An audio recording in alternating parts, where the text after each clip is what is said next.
HSC ভূগোল প্রথম পত্রের চতুর্থ অধ্যায় কিন্তু খুবই গুরুত্বপূর্ণ। এই চতুর্থ অধ্যায়ের সর্বপ্রথম বিষয়টি হচ্ছে বায়ুমণ্ডলের স্তর বিন্যাস। বায়ুমণ্ডল সমূহকে উক্ত 6 ভাগে বিভক্ত করা হয়। সর্বপ্রথম এটি হচ্ছে ভূপৃষ্ঠ এবং ভূপৃষ্ঠ থেকে 8 কিলোমিটার ঊর্ধ্ব পর্যন্ত ট্রপোস্ফিয়ার বিস্তৃত এবং এটির হচ্ছে সমস্ত জায়গায় গভীরতা সমান নয়।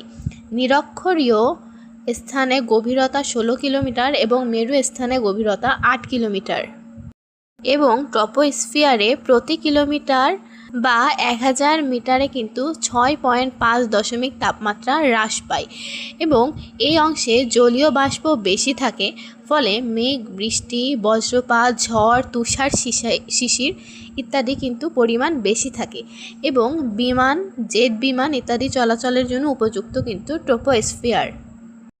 দ্বিতীয় স্তরটি হচ্ছে স্ট্র্যাটোস্ফিয়ার। এই স্ট্র্যাটোস্ফিয়ারকে দুইটি অংশে বিভক্ত করা হয়।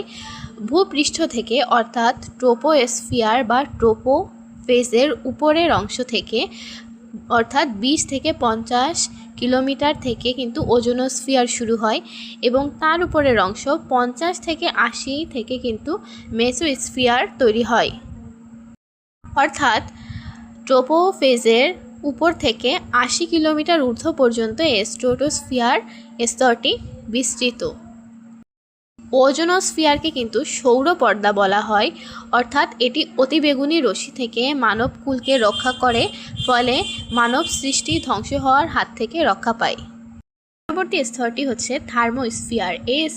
এই স্ফিয়ারে যেহেতু আয়নের উপস্থিতি সর্বাধিক, এজন্য এটিকে আয়নোস্ফিয়ারও বলা হয়। স্ট্র্যাটোস্ফিয়ারের পরবর্তী অংশ মেসোস্ফিয়ার এবং তার উপর থেকে 640 কিলোমিটার পর্যন্ত থার্মোস্ফিয়ারের বিস্তৃতি।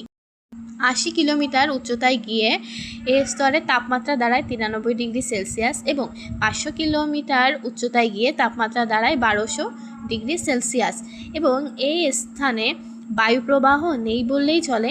এখানে কিন্তু বিদ্যুৎ চমকায় এবং উপরের দিকে তাপমাত্রা হ্রাস পায় এবং থার্মোস্ফিয়ারের জনক কিন্তু কেনলি এবং হেভিসাইড, তারাই প্রথম এখানে আবিষ্কার করে যে এই স্তরটিতে আয়নের উপস্থিতি রয়েছে।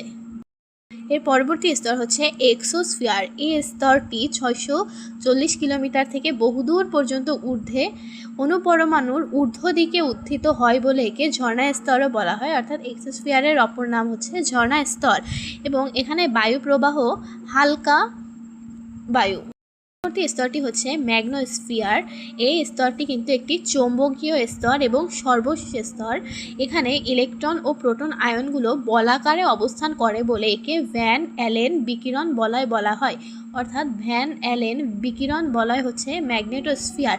এবার সর্বশেষ দেখে নিই কতগুলো স্তর আছে। প্রথমেই হচ্ছে ট্রপোস্ফিয়ার। দ্বিতীয় স্তরটি হচ্ছে স্ট্র্যাটোস্ফিয়ার এবং স্ট্র্যাটোস্ফিয়ারের মধ্যেই ওজোন স্তর ধরা হয় এবং কিছু কিছু বইয়ে এই মেসোস্ফিয়ার অংশটি আলাদা করে দেওয়া আছে। আমার বইয়েও যেহেতু সেভাবে দেওয়া আছে, তাই আমিও মেসোস্ফিয়ার আলাদা করেই দিয়েছি।